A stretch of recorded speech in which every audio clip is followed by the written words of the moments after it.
So, Brooke, I have to say, a fun fact about me is I went to art school.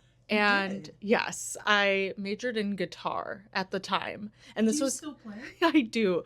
That's This awesome. this was 10 or so years ago. And so when you're in art school, you meet a lot of people who Sure. are artists. I actually don't know how many stained glass artists I met at art school or in general. So I'm really excited to hear about you, your journey with becoming a stained glass artist. And I'm also curious, do you meet a lot of other stained glass artists? You know, it's funny. They are far and few between because it's kind of a dying art. So, as with everything, you see AI taking over a bit. You see machinery and manufactured art a lot. You don't see a lot of art that is handmade meticulously anymore. And it is meticulous to make stained glass. It's not only an art, there's skill involved, and there's heartbreak and cut fingers and burns from solder. And a lot of people are like, I'm just not going to do that.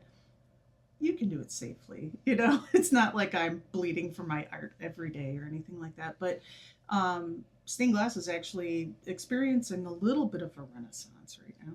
So I've met more stained glass artists virtually than I have locally, but I have started to build a little bit of, friendships with people at local stained glass stores and other instructors and, um, you know, people in Waukesha. Actually, there's a gal, Julie, who closed down her studio, and she called me and said, "Hey, do you want to come pick through?"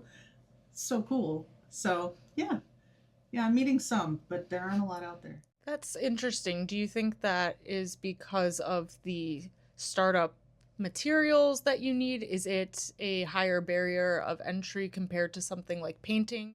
Yeah, it's definitely an expensive hobby, and it's not one that everybody is just going to snap their fingers and be like, "Oh, I'm just going to buy all the supplies for this," unless you're me. But I was an adult and sold all of my previous hobbies, which I'll talk to you about in a little bit, previous hobbies supplies before I set up my stained glass studio at home. First adult thing I've ever done in my life. So, you know how it is to collect a hobby. Everybody collects them, they never actually sell.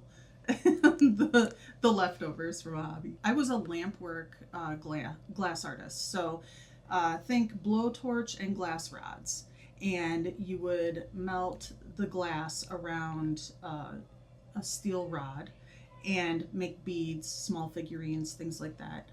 You'll also see people making much larger things, pipes, things like that.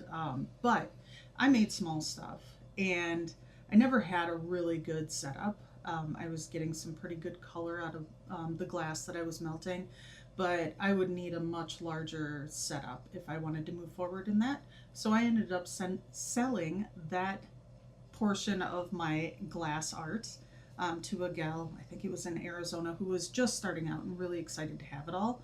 So I sold it to her, sent it all to her, and then decided that I was going to set up my stained glass studio. Okay, Mm-hmm. so lamp work. Lamp That work was what you glass. did at first. Exactly. And does that naturally transition into stained glass? Not really. There are pieces of it, how glass moves and how glass cuts and how much heat you can give to it before it wants to break. That translates, but stained glass is a whole different animal. I Yeah. feel like it just helps you get to know glass a little bit, but totally separate mediums. Yeah, so Mm-hmm. what drew you to glass to begin with? Because that seems to be the common Mm-hmm. thread. Sure. Glass, lamp blowing, and now Yeah. stained glass. Um, I don't know. There's just something really beautiful about glass and stained glass, especially. I mean, it's an art piece that is showable. It's giftable and something that anybody, regardless of whether they're crafty or not, can learn to make. Yeah. No, I I mean, you have your whole setup in there and you're making it more accessible. You said yourself it's a Mm-hmm. little bit more rare to find It stained is, glass yeah. artists. So I'm guessing it's even more rare for your average person to be like, I think I'm going to try making my own stained glass art. Mm-hmm. It's a lot easier to go to the store and buy paper and paint. Mm-hmm. So I love how you are teaching it to people. Mm-hmm. Would you say that there's a high success rate in your classes? I have had a 100% success rate so far, which is great. You do always have folks that, and I always ask in the beginning of class if there's anybody that's a self professed perfectionist, because we think that we want to come in and just make a masterpiece right away. And I always have to remind people that you're not Monet in a day. You're here to learn, and you're here to be kind to yourself, and you're here to have fun. So if it's not perfect, that's okay. Is it going to hang together? Do you understand the concept? Cool. Are you going to enjoy it hanging on the wall or in a window? Absolutely. So from that standpoint, I have had 100% success rate. Yeah. I agree with you on how stained glass, when it's hanging up in a window, it's so beautiful. We actually live, so I'm a little sad about this. So my husband and I, we live in an old arts and crafts inspired house. Great. And those used to be built with stained glass Yeah, windows. leaded. Yeah. Yep, ours does not have those. At some point, I believe they were probably taken out, Yeah. or maybe they got damaged Mm-hmm. by a storm or something, but we no longer have them. And the previous owners put up a little stained glass sticker in the bathroom. And, Oh no. You're like, yeah, it used to be amazing. yeah. I And now mean, it's Timu. it probably was Timu. I mean, on the topic of Timu, I am curious about this. I have heard horror stories from artists who get ripped off online by sites like Shein and Timu. There's this girl that I follow, she's a knitter, and she made a post about how her knitwear was in a Shein Mm-hmm. shop, Mm-hmm. and it's her picture and they're selling her knitwear, her design online. I find that so wild. Is that something that can happen with stained glass? Yes. I I've seen it happen a couple times. I also see people wanting to sell a similar pattern and just grabbing other people's art, so it's not even big corporations, it's just like an individual being uncouth, right? But the bigger issue with stained glass, and especially with newbies coming into the art, they get really excited, say they buy some tools and they're going to learn how to do it at home.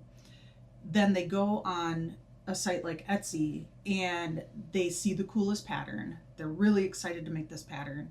And then when they actually look at the individual pieces, it doesn't translate into glass. So there are impossible cuts, inside right angles. If this is your piece and you need to cut this way, glass doesn't want to cut like that. It wants to cut like this, right? Straight across.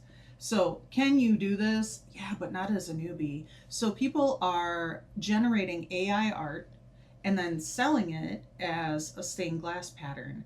And it's rampant. It's horrible. There's one artist, Bones and Bevels, who's actually in the UK. She started taking all of these AI patterns, redrawing them, and giving them to people for free. Like, here, I fixed it for you. Oh, Which I wow. think is fantastic. So AI is making it harder for Harder. Oh, people. yeah. You're going to be so frustrated making it. And I think it happens in crocheting. A friend of mine was telling me, like, that doesn't make sense. This pattern is not correct. Yeah, and then it's probably relatively cheap, but if you get 100 people to Oh, pay yeah. $5 Yeah, for a for really sure. cheap, unusual Yeah. pattern. Yeah, absolutely. It's happening all the time. Or the other thing is AI generated stained glass that I have never bought one. I think people on the Temus or even Etsy. I see them on Etsy. Etsy is the devil, by the way. Don't go to Etsy. Etsy is the devil. Okay. By the way, I'm just getting up to check to make sure it is recording. On the topic of fast fashion Yeah. and fast art. Yeah. That's sad to me. I know. And Etsy is the devil. Etsy is the devil. That is a hot take. I will stand on because die on that hill. There's good artists on Etsy, I imagine, Sure. but there's also slop. There's slop, and also Etsy as a business is just, it's highway robbery for artists. I saw somebody who I'm trying to remember exactly what it was. It was a $10 something piece of art. And Etsy took so many fees between listings and when you sell something, they take a little bit. She got $3 in her account out of that $10. It's horrible. It's horrible. So there are a lot of companies out there right now. Okay, I know of a couple companies out there right now. There's Mayhem Market, which is just getting going. From what I understand, I looked at it a little bit. That is built by a gal who was like, you know what, artists need to be making their money, so let's build a platform for them. And there's another company called, I think it's called Better Than Etsy, if I remember right. But there are people out there who are going, okay, enough big corporations, enough big business. Like, let's put the money that artists have, that they deserve, back into their hands. Yeah, that is predatory, that Etsy's basically taking a huge commission and then leaving artists to struggle. But you see that everywhere. You hear that in the music industry as well. For some reason, I don't know exactly why this is, but people don't seem to value art in the same way that you might an engineer, right? And they're both doing labor. Art is, in my mind, I always see it as, it's not the built world, like an engineer builds the physical world, but art makes life worth living. It makes it beautiful. It gives a space character. And I think we can all agree that when you're surrounded by art, like this plant here is art. That bookcase is art in that corner. It makes you happier. There's definitely studies that show that art not only makes people happier, but it actually can make them more productive too. Sure. And art can be political. Art makes a statement, so it's needed. Yeah. Why do you think artists are not getting paid enough? Is it just because of how we view labor, or is there another? Gosh, I wish I knew. I wish I knew so I could change it. I think it's seen as, well, an artist's minds, or anybody with a creative mind, is a little bit different than the norm, I think. And society pays for normalcy. Is that a word? Normalcy? Normalcy. Normalcy. Normalcy.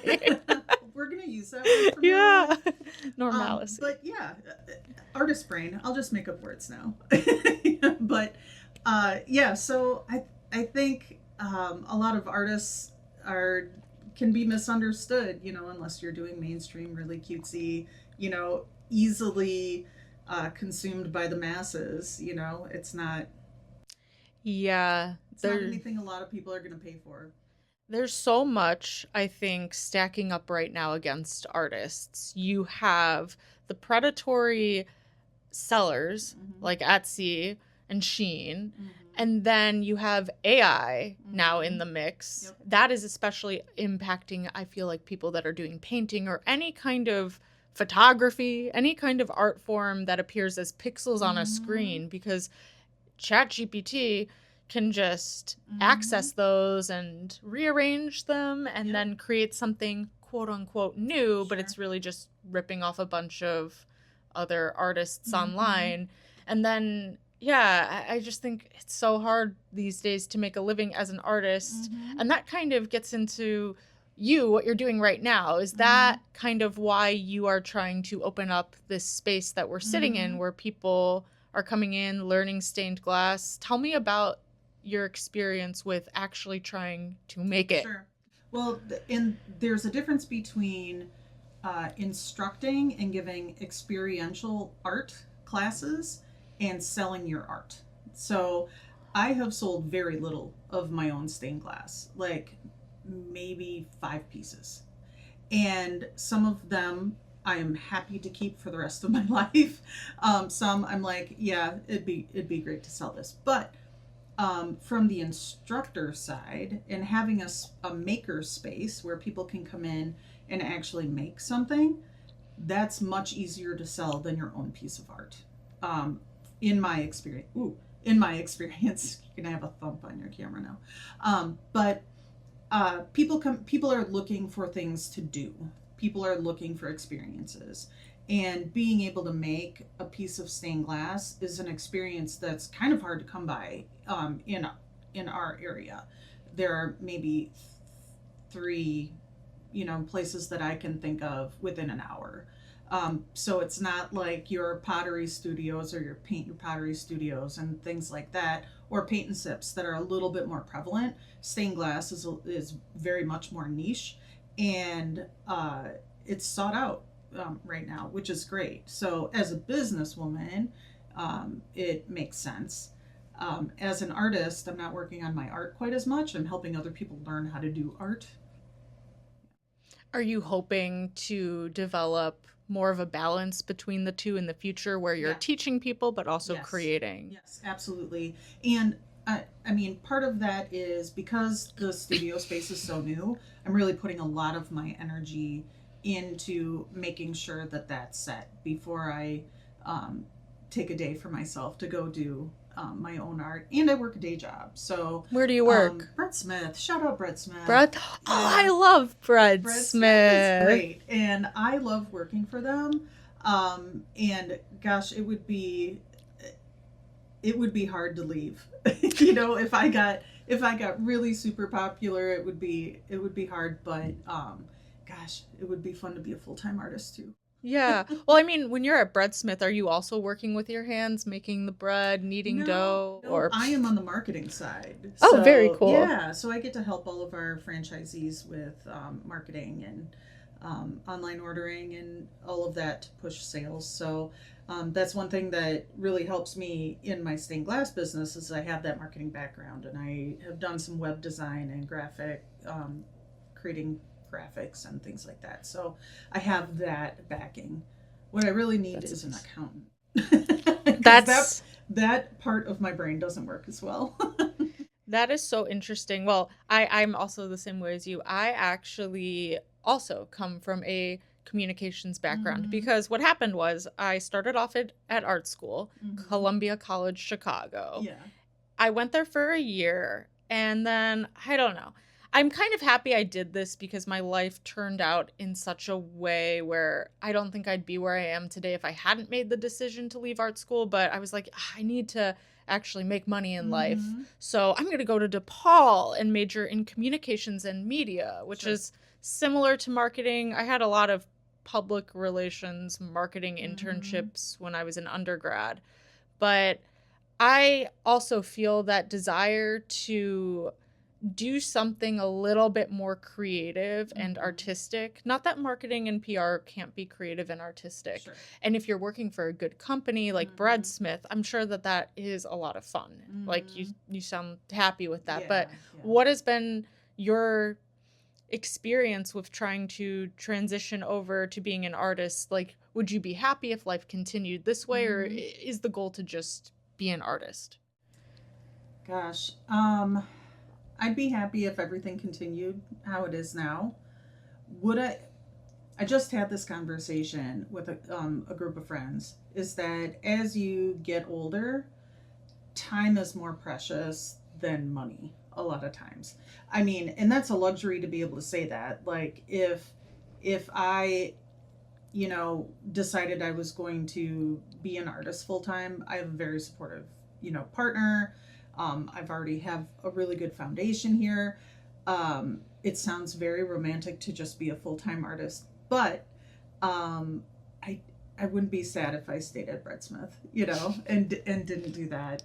didn't do the stained glass full time, but who knows what'll happen in the future. Yeah. We'll see. I feel like it's a gift in and of itself to Mm-hmm. even be able to have a balance between work and creative life, Mm-hmm. because some people get stuck in jobs that they really don't like. It's what Sure. you imagine, a Mm-hmm. cubicle Right. office Well, and I also space. wonder, like, would my studio be going? Would everything be going as well here in the studio if I didn't have that really, you know, great day job? You know, I'm not overly stressed. I mean, all jobs have stress, right? But like, I enjoy everybody I work with. It's a really cool company, and if I was stressed out there, I wouldn't have the energy for this, you know? So it's kind of cool to be able to go, oh, you know, I'm happy. Yeah. And you're Mm-hmm. using different parts of your brain, Sure. kind of jumping off of what you just said. Mm-hmm. I feel like some people who they have a particular passion. For me, it's actually Mm-hmm. writing. I Mm-hmm. love writing. I wouldn't want to work a day job that uses Mm-hmm. that part of my Sure. brain. Mm-hmm. And like you said, it kind of gives you energy. You Yeah. can hobble between the Yeah. two. Mm-hmm. Yeah. And it would be great to have, like, if I could just have, you know, 3 or 4 hours of extra time where my brain is still ready to fire every day so I could work on my personal projects. I would love that, but I don't right Yeah. now. Well, speaking of your personal Mm-hmm. projects, I'm curious about a few things Yeah. here. What are your inspirations artistically when it comes to stained Mm-hmm. glass artists? And then also, what kind of stained glass art are you wanting to make? Because in Mm-hmm. my mind, I went to Italy recently and I saw those Gothic Yeah, aren't cathedrals they with the beautiful? gorgeous, oh, it's Yeah. so beautiful. So my style is a little bit more pop art. I love doing musicians. I've done Prince and David Bowie, and I'm working on, not really a musician, but a musical, Frankenfurter. So I have a huge piece that I'm working on right now with Frankenfurter smoking a cigarette, beautiful lips, you know, which is going to be really cool. So I'm also working on like smaller cameos of. I just did a design for Amy Winehouse, which will be really cool.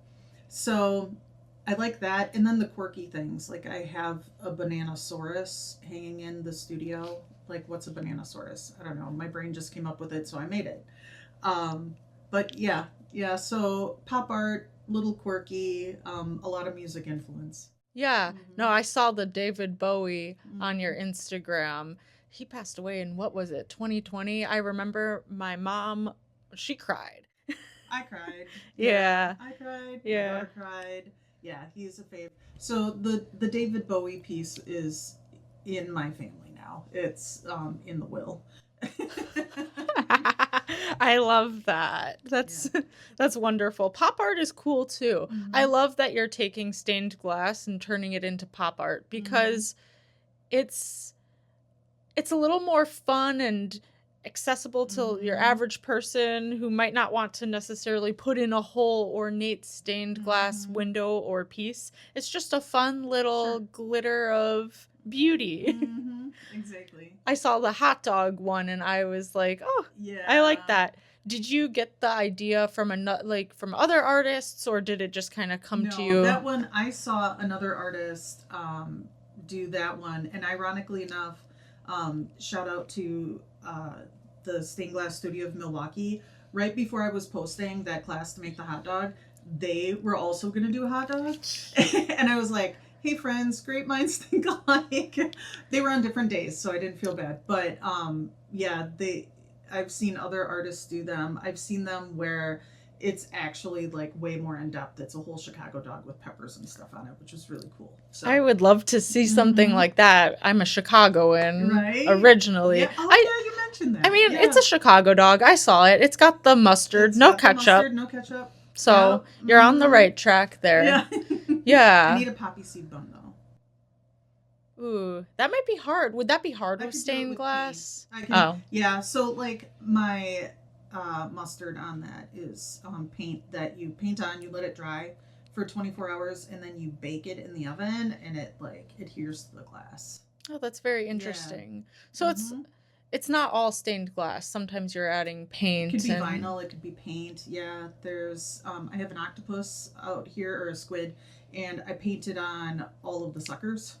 So yeah, yeah. multimedia. So can you tell me about the classes and what a person would expect when they come here? Sure, sure. So right now I have two different types of classes. I have a make and take class, which is kind of an abbreviated stained glass class where I cut and grind the glass for folks when they come in, or before they come in. And then what they're doing is copper foiling the outside. That's what the solder sticks to. And I call it extreme puzzling. So they're copper foiling each piece, putting it together. We pin it down, and then they solder it together, so that all of your puzzles held together. The second course is more expanded, so it's a full beginner stained glass class. So that one's 4 hours, and classes can be, a half hour less, a half hour more, depending on how the students are flowing through. But in the full class, we do cutting, grinding, foiling, soldering, and then all the classes, obviously we have to clean everything up. So cutting is cutting the glass. Yep. And then after that you grind it on it's a diamond bit grinder that has water to keep the bit cool. Okay. So we grind down all the sides because you're going to have little sharp bits and pieces that aren't perfect. Then we wash it off really well and dry really well, and then we use copper foil tape, and it's sticky on one side, so then you foil the very edge of your piece, the outer edge, and burnish that down so that it's sticking to your glass on both sides, and then put all your pieces together, solder it all together, flip it over, solder the other side, and then we do the edges. Okay. And when you do the edges, that means you're kind of grinding it down so that the edges aren't pointy? So when we do the edges, when we're soldering, we would do a beaded edge, which you're balancing some molten solder on the edge to give it a nice finish.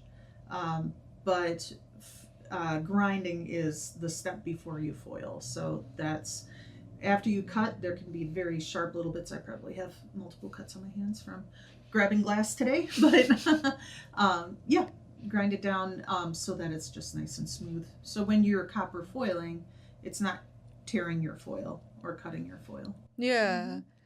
That's cool. So then the class is 4 hours long. For so the people full start to finish class. Yep, 4 hours long. Probably not. Well, I'm trying to think. The paint and sip classes that I've been to, I feel like they're a little closer to 2 hours, maybe. Yeah. Mm-hmm. So it's not rushed. You're giving people time. Oh, absolutely. And sometimes, like, by 3.5 hours, people are done. It kind of depends. For those classes, I let people choose their pattern. I have a book of patterns that they can choose from, and they can choose their own glass colors. Sometimes I think that step takes people longer than, like, cutting and grinding because you get decision fatigue. And I'm one who wants to make sure that everybody has something they're going to like. So they're like, too many patterns, and what do? I like this one and this one. So I help walk people through that. Where do you find all the glass? Stained Glass Studio of Milwaukee is generally where I shop. So they're in Wauwatosa, and it's huge. You have to go. It's really awesome. It's like a huge warehouse of glass sheets, and it's the most beautiful stuff ever. You could spend $100 for a square foot of pink glass, or you could spend $8 on some scraps that they have. But they've always been super helpful for me, and I'm really lucky that we have a local stained glass store here, supply store, because a lot of people that I know are like driving 3 hours to go to a stained glass store or needing to buy online, and imagine shipping costs on glass. So it's probably expensive because it could break. Expensive. It can break, so the box is always going to be bigger than what it would be if it wasn't breakable, because there's all the bubble wrap and all the stuff in there. So, and it's heavy. Mm-hmm. Have you ever had someone come to one of your classes and then get so into it that they become a stained glass artist themselves? We are on the edge of that. So I have probably 3 or 4 people are really excited, have gone and purchased grinders and tools and things like that. I have one gal who's a repeat customer, and she's coming in to learn more and more. She bought her own soldering iron, bought some copper foil from me, and is excited to learn more. So, yes, those are the ones that I want to catch the bug. But I also have people who are not interested in setting up their own studio, but come back to do make and take classes. I love it when people come in the door and they're like, hey, we're back. It's awesome. I've had multiple repeat customers, which is a good omen in my book. Oh, that's a very good sign. That's what matters most for a business's bottom line, because you could have people that are one-timers. See, I think people coming in over and over again, I really do think people are craving that tactile, physical art form, because something that I've felt even in my own life at times is that I want to have a physical activity. For me, it's sometimes knitting. Sometimes I do a little watercoloring here and there. But I think that's important. Sure. Well, and community. You get to know people who have the same passion as you, or are excited to do another class, and they know how I teach. They enjoy how I'm teaching, and, know some other people in the class that maybe they had never met before. So even if somebody decides that they want to come in and they don't have a friend to bring, I always tell everybody, I'm just the friend you haven't met yet. Just come in. It'll be fun. I love that. I think that that's so beautiful, bringing community to people through art, because that's another thing. Yeah. I feel like our society needs more community, more art, and more physical labor. I don't know, just doing things with your hands. It's so satisfying. Anytime I do anything physical in the real world that doesn't involve a screen, the satisfaction afterwards, it's different. It is. And then you have a thing, like a tangible thing you can touch. It's not digital, Yeah. Although digital does come into my design work, I draw on an iPad and Procreate. So, but that translates into a physical thing. I mean, think about, if you're sketching out a watercolor, I mean, sometimes you can do that digitally, and a lot of people do, but then that translates into a physical thing. Yeah. Awesome. And a lot of people sell their art online, or I've seen it, we were talking earlier about the topic of marketing as an artist and like selling your work. I've seen artists online use Instagram and TikTok as a way to sell prints and recreations of their art. You can't do that with stained glass. You can't sell a print of it, can you? But I have seen people make stickers out of their pieces. So take a really good photograph and then make a sticker out of it, or, a picture of it hanging in a window, like a nice art piece. So there are ways to do it. I haven't done it. Yeah. I've seen people do it. Like the sticker in my house from Shein, probably. I'd much rather, honestly, at some point, my husband and I, we have talked a lot about replacing the window with a stained glass window one day, just because one thing I love is whenever you go into a building with stained glass windows, when the sun is rising or setting and the light just filters through, isn't that neat? It's that beautiful dappled. Refraction is really neat. Yeah. That's awesome. It transports me. I this is kind of funny, but I always told my husband the reason I'm a Catholic is because of the stained glass in the churches. That's it. I feel like that's a good reason. I'm like, I love pretty in here. Yeah. It makes me feel like I am in touch with the greater being. That's awesome. It's beautiful. For me, it's one of those art forms where when I see it, I just love it. We have a piece that I got from an antique shop. It's of a little guardian angel. The chain broke on it, but I want to fix that so that I could hang it up and just bring it in. Yeah. Well, that would be, thank you for that, because I need to, it's just the chain part so that I could hang up nicely. So do you have any, on the topic of projects, what do you think are some upcoming ones that you're going to attempt? Have you ever done a window? I haven't done a window. So architectural glass is a little bit of a different animal than art glass. I could do anything that is interior facing. So say if your cabinets have a window in it, could do that pretty easily. But anything that's facing the weather is going to be probably a little bit out of my scope. But gosh, I'm going to give them a shout out again. Stained Glass Studio of Milwaukee does architectural stained glass. And they are fantastic and have been doing it for years and years and years. Wow. How long have they been around, stained glass? No. Okay, some pictures that I've seen, I mean, it looks like the 50s, but I could be wrong. I mean, they've been around for a long time. Yeah, I mean, stained glass as an art form, it's been around forever. But like you said, you said earlier that it's dying, or... Yeah, it was pretty popular, people making it themselves, not going to huge stained glass studios, but making it themselves. In like the 60s and 70s, people were doing that, and then it kind of died out, and now it's gotten really expensive. But people are doing it anyway, figuring out how to do it on the more frugal. I can't say cheap because it's not. I mean, I save every little bit of solder that comes off of the pieces that my students are making just so I can reuse it later.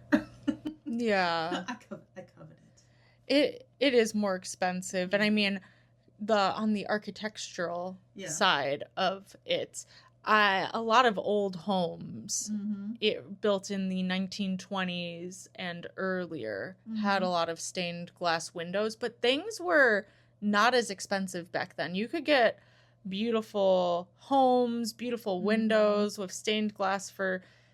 Nowadays, if you were to try to recreate that, I would imagine it would be expensive. Yeah, it's expensive. Sure. The artistry back then. I mean, I'm really into older homes right now and just looking at them online, and ours has a lot of beautiful built-ins, and I look at pictures and magazines of early builds, and it's just crazy to see the artistry in the arts. And have you heard of the arts and crafts movement? Absolutely. Yeah. Yeah. Stained glass was a huge part of that. And I feel like we need in the US like another arts and crafts revival, just bringing Maybe that back. Coming. Yeah, it might be coming. I feel like it has to, because people are done. They're done being chronically online. Yeah. They're done with feeling separated from other people and from their work, their hands. Well, think about totally taking a left turn, but bear with me for a second. Think about the World Cup, football, soccer World Cup right now. We have all of these people coming into the U.S., and they are realizing that we are not our government, and everybody is excited to be here. Yeah. How cool is that? And football is it's a physical sport, so we're all gathering together. No, I was actually at a bar last week with my brother, and we were watching the football game, and everyone there was so happy and excited to just be in the same room cheering together. Yeah. I live for those kind of moments where you're in a bar or at a party or any kind of gathering. Yeah, everyone's on the same page. Bringing people together is super huge. So, don't be online. Actually go and meet people and build community. And even if somebody has a differing of opinion, love them anyway. And just girl, you and me are on the same page. That's kind of my hope with this project in general, is just I want to meet as many people as possible, because I started getting into this space from being online too much, where you start to see the world in a very distorted way, and it's not actually what's going on in day-to-day life. Most people, when you pass them and talk to them in a regular situation, you will be surprised at how nice they are. Like when my husband and I moved here, first time owning a home, our neighbor, for no reason at all, was snow blowing, because when you own a house, Sure. you are required Mhm. to snow blow the sidewalk. Our Yes. neighbor started snow plowing our sidewalk for us in Aw. front of our house. No reason, just to be nice. Sure. And he did it multiple times. We went on vacation to Mexico. We were gone a week, came back, sidewalk completely snow blowed. Oh, that's nice. And it's just like, Mhm. that's so kind. I have Mhm. had neighbors come over to our house to offer gardening advice, because my husband and I, we don't know what we're doing. And people can tell. And so, but they're really nice about it. They'll come in and they'll just give us advice on how to garden. And I love that. Yeah. I don't know if I've ever felt that to the same extent until I moved to Waukesha, mainly because I've always lived in bigger cities Sure. historically. And I feel like in bigger cities, community exists, but in day-to-day life, people are a little bit more rushed. Yeah. Whereas if you come to a small town, Mhm. people are sometimes, they're willing to Mhm. meander and Yeah. chat with you. Mhm. But yeah, I mean, yeah, just get off the internet, be in the Mhm. real world, do something physical with your hands. People Yep. are craving, and I think this even started in 2020. People started picking up crafts more. Yeah. Or sourdough. Yeah. Everybody started I making tried sourdough, and I don't know, it didn't click with me. I killed The starter. the starter. Yeah, my Mhm. friend gave me her starter, Mm. part of it, and it just it died in the fridge. Just I've go to made Just bread. go to Breadsmith. Yeah, I know. There's sourdough. But some people get so into it. I actually met a girl at the Waukesha Farmers Market. Laura's, oh gosh, I think it's Laura's local sourdough, or Laura's sourdough. Yeah. I will caption the correct name in the future. But she gave me this sourdough cookie. It was a sourdough chocolate chip cookie. So good. So Yeah. people who are good at sourdough, there's definitely an Sure. art to Mhm. that particular kind of bread Mhm. making. But yeah, people just want to do something physical I and know. see the fruits of their labor. Yes. I used to work, one of my least favorite jobs ever was when I was working in marketing for it was for a nonprofit manufacturing company. I don't actually really, it was very convoluted what this nonprofit actually did. I don't even know. That They sounds like a racket. they basically I'm not going to name any names, but they basically offered education to people going into manufacturing type Okay. jobs. Mhm. But their main thing is that they'd host these major events Mhm. across the country in different cities. But when I was working in this particular marketing job, I felt like at that point in my life I lacked more than ever just a real sense that I was actually doing anything. Like, I would go to work from 9 to 5 and Uh-huh. I'd be click-clacking away on the Yeah. computer, and maybe I'd make a social media post or two that no one would interact with. Right. And then I was coming home from work, like, I You don't were feel not like, fulfilled. no. Yeah. And I've heard, like, that there are now studies coming out that show that people are actually sometimes happier, not in the white collar jobs, but in the more what is called blue collar Blue-collar. jobs, where you're doing stuff with your You can hands. physically see that you're building something. Yes. Yeah. And you Mhm. see the output of what you're Sure. doing, and Mhm. you know that you've made a contribution. Sure. And I mean, all the happiest people, when I think about it, some of the happiest people I know are people that have that kind of work, Mhm. like hairdressers, Mhm. cutting people's hair, Mhm. bakers, like you said, Mhm. baking bread, or, Mhm.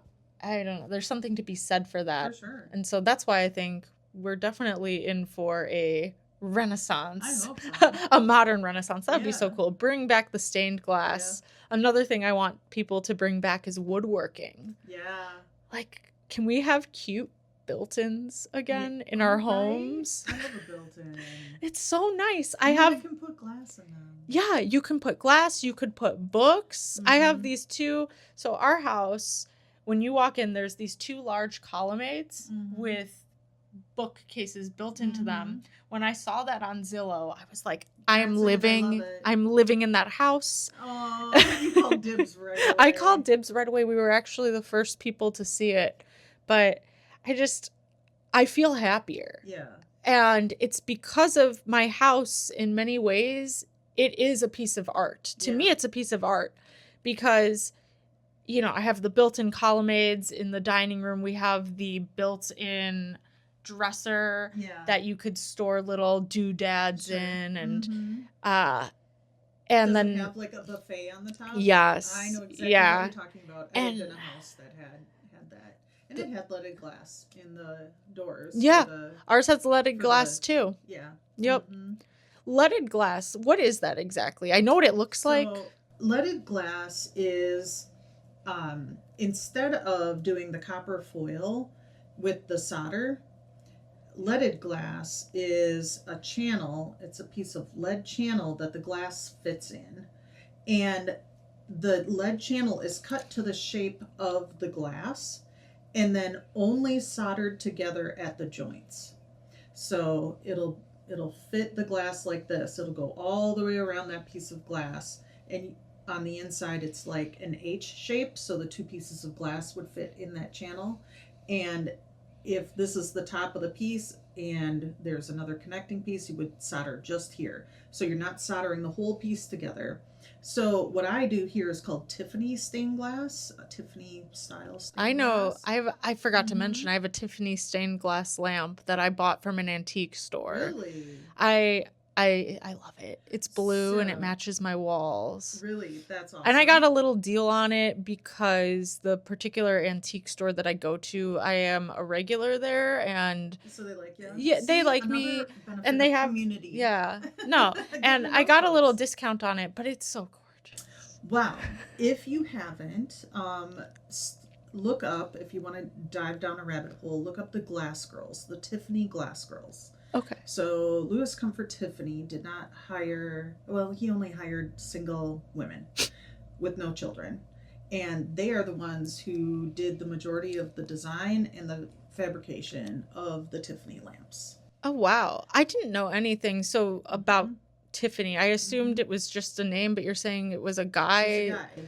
Yeah, he was an artist, and like if you could get a Tiffany style lamp, the actual Tiffany lamps that he made, the Glass Girls made, are pretty expensive, but Tiffany style, yeah. But Yeah. look up the Glass Girls because it's fascinating. That's So if they got interesting. married or got pregnant, they did not work for him anymore because he just wanted that output.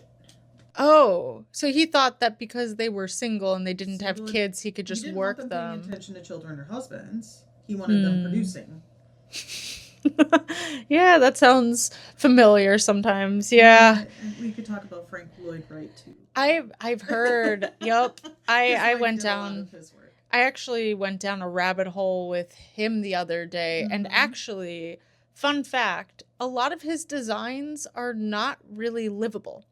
So a lot of the So Frank they're Lloyd, conceptual. they're conceptual and they look beautiful. Mhm. He designed homes for print. Mm-hmm. He did not design them to be lived in. So his Mhm. buildings look beautiful in a magazine. Mm-hmm. But when you're actually living in them day to day, they're not practical. So if Sure. you actually go down the rabbit hole, a lot of people who have lived in his buildings, they weren't really You're like, happy. this sucks. No, it's the ceilings are too low, Yeah. so people will hit their heads. The corners are tight. Yeah. There's just a lot going on there. So he Yeah. was more of a marketer.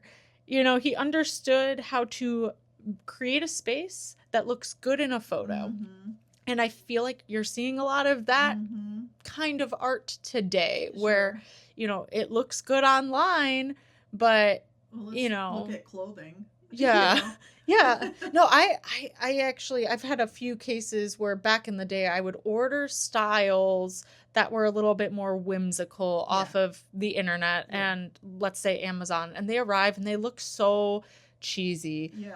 But, you know, you could take a good picture Uh-huh. in that outfit. You just have to play with the filter a little bit and adjust the saturation Yeah. and the colors. Mhm. And you could completely change what a outfit looks like or what a space looks Yeah. like. You know, I think people, when they design a space or design a piece of art, it should always be for people first in Yeah. real life, Yep. not just for the internet, because, you know, at the end of the day, that's not it's just not reality, and it Sure. makes people chase standards that don't really exist. Mm-hmm. I mean, yeah. I'm Mm-hmm. sure artists, not all, but I'm sure there's probably some people who, in an effort to market their artwork, maybe they edit the photos in such a way to make it look better online, and then when You're you gonna get bump it, up saturation, and yeah. but also when you take a photo of something, unless you have like the perfect studio, and glass is really notoriously hard to photograph. Yeah. If I take a picture of one of my pieces to put online, I'm going to make it real to what my eye sees, so I am going to adjust it. How has that been, like, marketing your pieces online? I've seen artists Yeah. grow rapidly.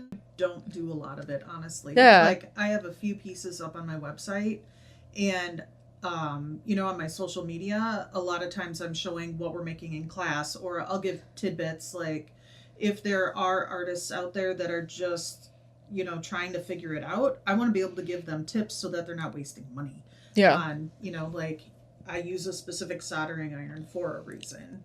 I tried the shitty one. let's use something that's going to be good right off the bat. But yeah, marketing my stuff online, I'm really not doing a whole lot. I think the last piece I sold, I commented on somebody's TikTok with the image because it was apropos to what they were talking about. And I'm pretty sure somebody, because it got like 3,000 likes. And so I'm pretty sure that somebody from that comment went to my website and bought it. Oh, wow. So it's That's like, so I'm not cool. trying hard. That's such a satisfying feeling was to really make cool. money from I your art. emailed them. I was like, this made me so happy. Thank you for purchasing this. So, well, I've seen artists just simply hold up a painting. They'll start with their back turned, and then they'll turn around. I will watch them 100% Yeah. all the time because I want to see what people are making. Yeah. So I love that. So is your hope then the future, like looking out in 10 years? Where are you hoping to be as an artist? I think in 10 years I would definitely want to be a full-time artist. Being able to teach people, I love that. And working on my own art, creating cool patterns, and I feel like stained glass is my end all be all. And I've tried a million other arts and crafts. That's so cool to hear, because I very rarely meet people who are so fixated on one particular thing. For me, when it comes to the arts, I've hopped around, like I dabble is what I say. I dabble in this. I dabble in that. So the fact that you found something to latch on, I feel like that's a strong. So I took my first stained glass class a year ago February. Oh, so you're new-ish. Like new. And I get really hyper fixated on something I really like. I am dyslexic and neurodivergent diagnosed. And so I go down a rabbit hole. And so I took one class and I was like, okay, so that was cool, but I need more technique. So like, instead of here's how you cut glass, I want to know how much pressure, what's a technique to do this certain cut, like all of that. So I started just eating up videos online and talking to other artists and figuring it out and breaking glass and having happy accidents and having, successes and all of this other stuff. And by November, I think about 6 months in, I did the David Bowie piece, which was like, I knew going in, I was like, well, this is going to teach me some stuff because this is going to be really hard. And when I got it done, I was like, oh, this is amazing. And then I went on to the next big piece, And by November, I was like having friends over and they're like, yeah, we really want to know how to do this. And I was like, cool. Well, we don't have enough room. I can do like 2 of us, but I can't do like a bunch of us. I was like, man, it'd be really cool to have a bigger space. And I'm like, wait a minute. Other people probably would like to do this too. So I talked to my partner, and thankfully he's like, I have an idea, and he's like, okay, what's your idea? Of course you have an idea. Well, how can we get it done? Which is awesome. So I was like, I kind of think I want to open up a teaching studio. And he's like, all right. And I sat down and I built a business plan, and I went and spoke to a couple mentors at, small business associations and things like that.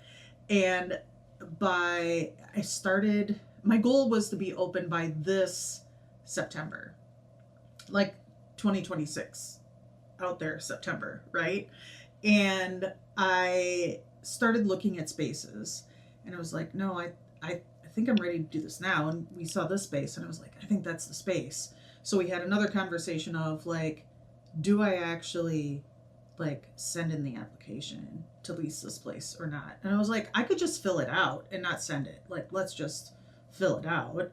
And then it was more thinking and chatting, and it was like, well, if nobody comes, I'm out $7,500. Like, I have to pay rent on the place for a year. So like, people have made bigger risks, taken bigger risks than that. So like, even if nobody came, like, yeah, it would suck. It'd be like paying more, like another house payment or rent, but maybe it won't be that bad. At least some people will come, right? And so I had my first class maybe towards the end of March. And I remember freaking out, like posting my classes, letting people know that classes were up.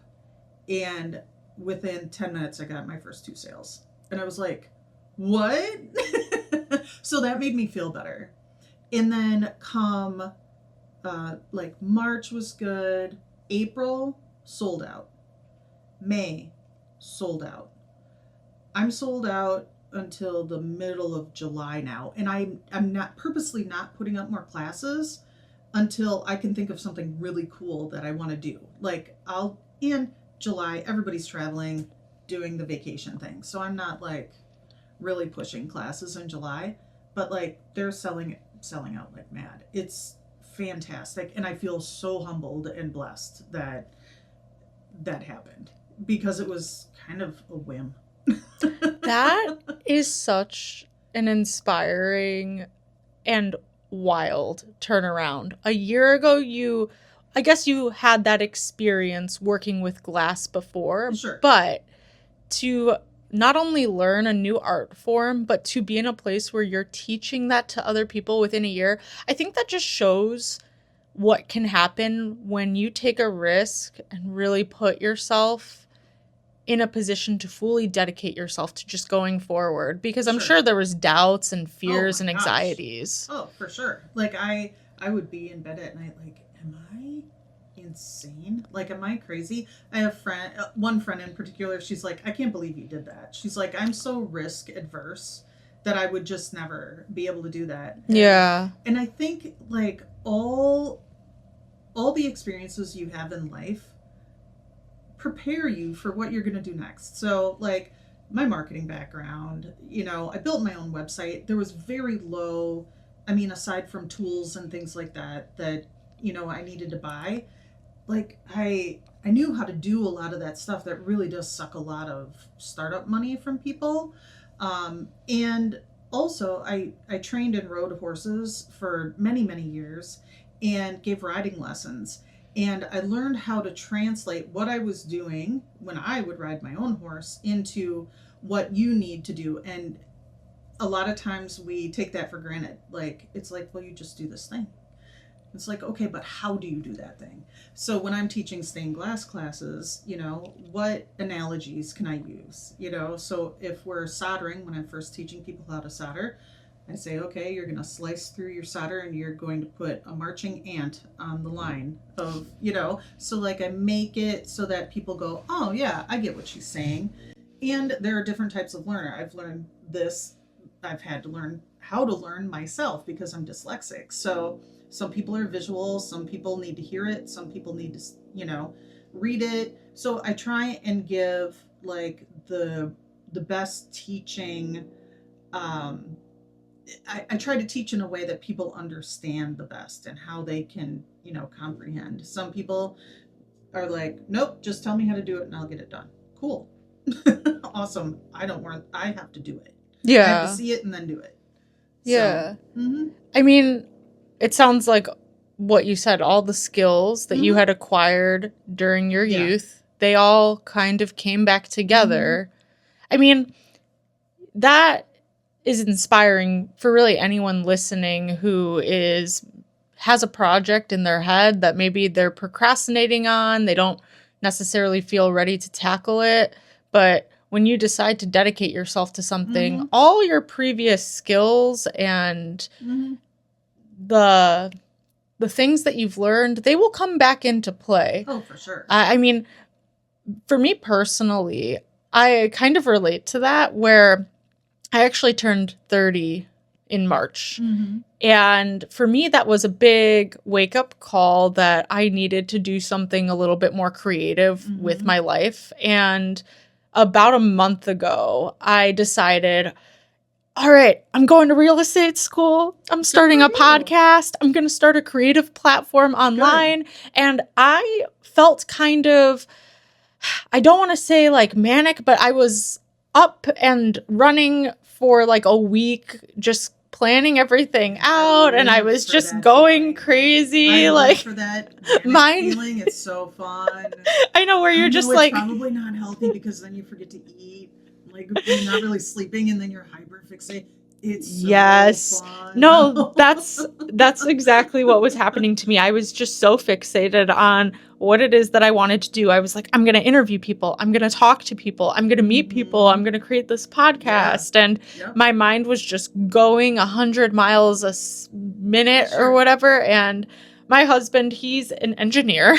So different. The logical one. Yeah, he definitely is. He likes budget sheets. Yeah. He created one for us, and it's very, very in-depth, and it automatically updates. He likes to program. Fantastic. He's the type of person that on the weekend, for fun, he is coding for fun. Fantastic. And I think, there's something to be said, the yin to your yang, like having someone that compliments you, because it can be hard if you have two people that are like, they both have these big ideas and they just run crazy, shoot for the fences. It helps with my partner. He's 12 years younger than me, but he's the adult in the family. Well, his friends would say no. My husband is 6 years younger, or not 6 years. I don't know why I said that. He is 3 years younger than me, but he is also the adult in the family. But he was so helpful. Like, just even anything that I need help with, he'll come in and, like the laminate on my table needed to be glued down. He went and did that while I was like off working somewhere. It's so nice to have a supportive, whether it's your family or your partner or your kids, friends even. I mean, we had probably 3 or 4 different sets of friends come in to help me move things. That's really, it takes a village, right? Yeah. I mean, that's what we were talking about earlier, community matters. And I think we're starving for that, because your followers and your friends online, that doesn't always translate into the people that are showing up in person at your shop, supporting your creative venture. Yep. I mean, that's a beautiful thing to have. I feel like the friends that I have that do show up for me, I feel so rich. Yeah. Like, I'm not rich financially, but that's what matters at the end of the day, is just, I will take enough in the love of my friends and family. Like, I don't need to be rich. I just want enough.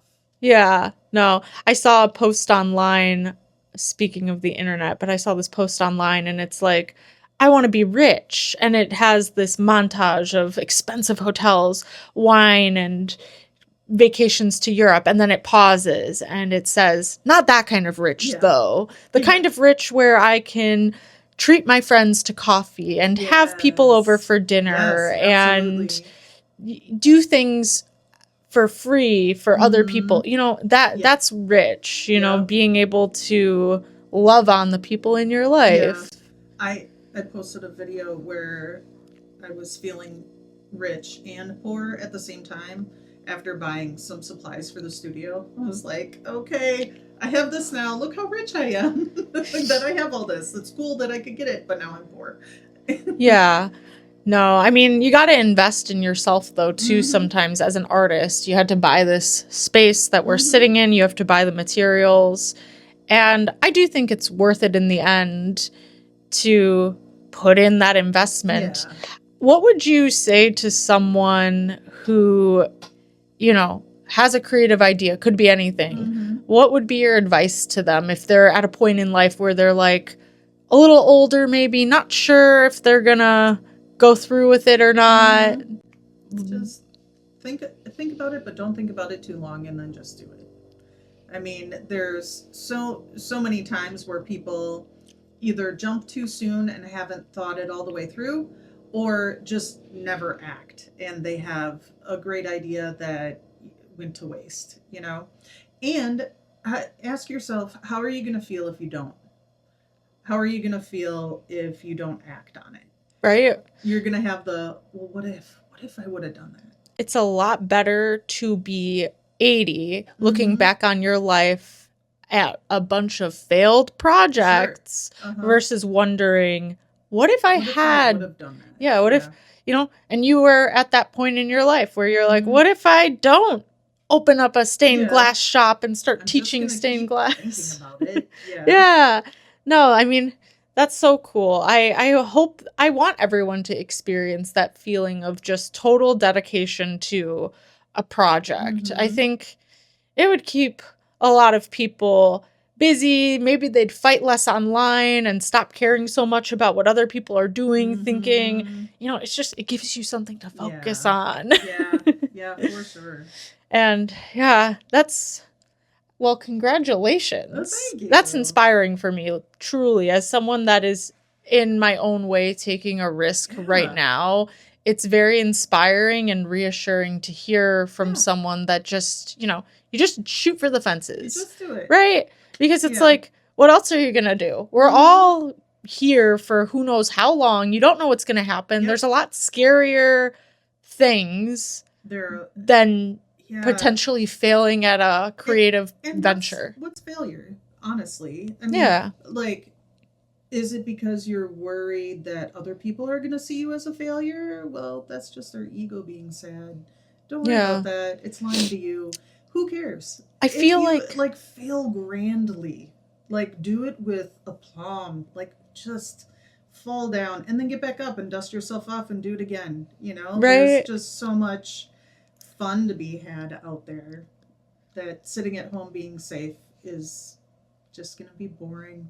Yeah, I have to agree with that.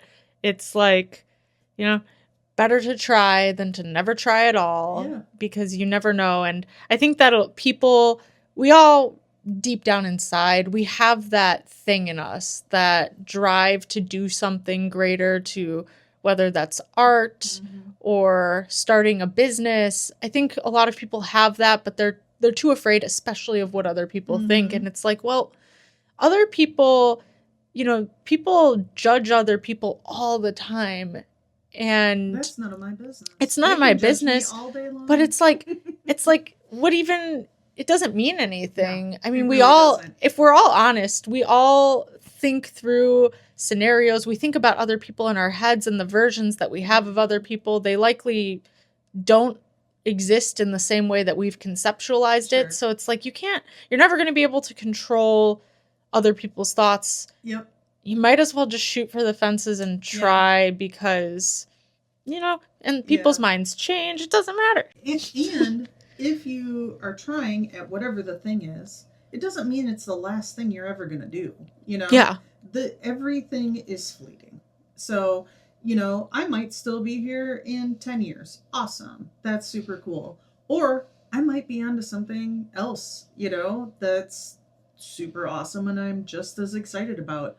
I'd love to think that this has longevity for me, but I'm totally open to the impermanence. I mean, you're only a year in. I would say this probably... Well, I'm, 3.5 months into teaching in this space? It's so new. That is, I mean, you took a risk and it seems to be panning out. You have this lovely location in downtown Waukesha where people are going to pass by and see it, and you're just getting started at the end of the day. I think that this is a beautiful start to a new business in downtown Waukesha. Thank you. Yeah. I'm pumped. Yeah. No, I mean, I'm pumped for you. I kind of want to tell my husband we need to take a stained glass class now because he would get a kick out of it. Sure. I think he likes to do stuff with his hands. He actually likes his job for that reason. He gets to work with his hands. He programs little robots that do things. They pick stuff up and smash things. I don't know. That's awesome. But he likes that physical, tactile work. So we'll have to stop by here sometime. For sure. I think, I don't know. I'm excited for you. Thank you. Yeah. All right. Well, I think, is there anything else you want to say or add? No, I think we covered a lot of stuff. I do too. I think we chit-chatted for a good amount of time, and